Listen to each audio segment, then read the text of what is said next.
creative finance? What is creative finance? Yeah, so I think there's a lot of definitions out there, but what I like to say is creative finance is the title of it because it's exactly what it is. You can't put two strategies in it or three, but it is a creative way to be able to give a solution to these different sellers or homeowners. So it has and it embodies a lot of different strategies that now are getting very complex and used together, but people that do not fit just the retail, just the traditional side, or just the cash side with the wholesale, you are able to give these homeowners or sellers or realtors these types of creative strategies to accomplish the goal. It really is something that if the traditional process isn't working, as long as you can educate the seller on this creative strategy, you can do pretty much anything on creative. Now, I'm not talking about the legal paperwork. I'm talking about the solution, right? Legal paperwork,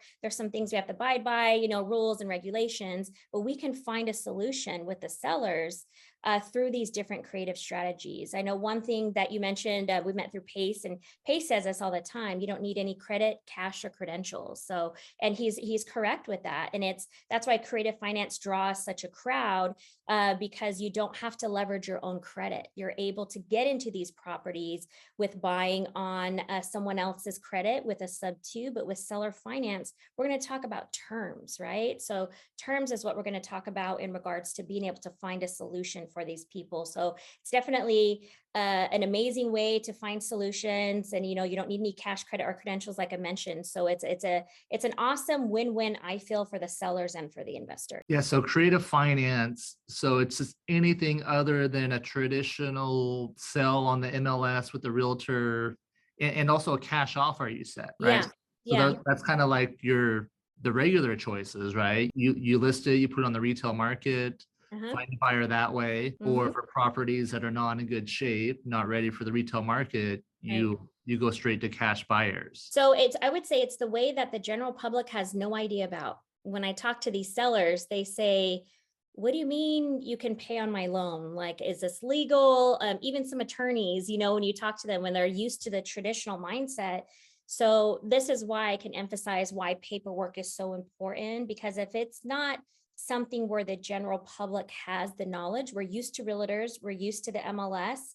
The paperwork is the part that's really going to serve in your business as a plain devil's advocate for you, because these disclosures, when it's not the knowledge of the seller, is very, very important. What Rylas does, what I do in regards to the paperwork, to say, listen, I've laid these out, I have my disclosures, I've had them sign this, because worst case scenario is, as we know, the more properties we take down, the more money we make, there's going to be some point in time something's going to come back. The seller's going to, something's going to happen with the seller. It's just the nature of the business, and the paperwork is going to protect you to make sure that you've done it the right way. So couldn't say enough about that. You know how important paperwork is. Yeah, I'm getting more and more people that reach out to me. They'll ask me about, seller finance or a different deal. And they say, hey, is this legit? Mhm. Can I do this? And my answer is always the same. And it's kind of a typical attorney answer, right? It's Yeah. well, it depends, right? So it depends on those details. So Yeah. yeah, it's possible, but the details mean everything It to doesn't. make sure both sides are protected.